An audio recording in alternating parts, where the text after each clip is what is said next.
What is a shank versus a shank button versus a normal button? What's on jeans?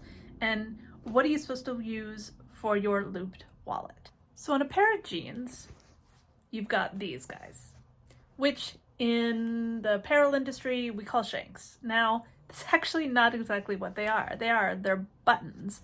They have a shank on them, but these metal shank buttons are just one example of what a shank button is.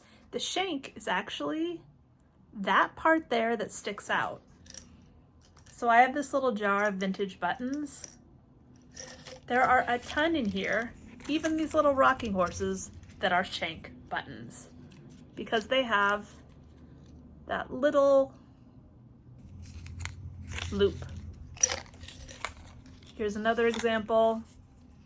Again, they're not flat, they have that little loop that sticks out. That's actually the shank. So these are just metal shank buttons, where these are adorable vintage shank buttons. These are just your normal buttons. So what's the point of a shank? Why is it helpful? And why are we using it for your looped wallet? Well, for example, here is a shank button that I cut out from jeans. Here's the buttonhole.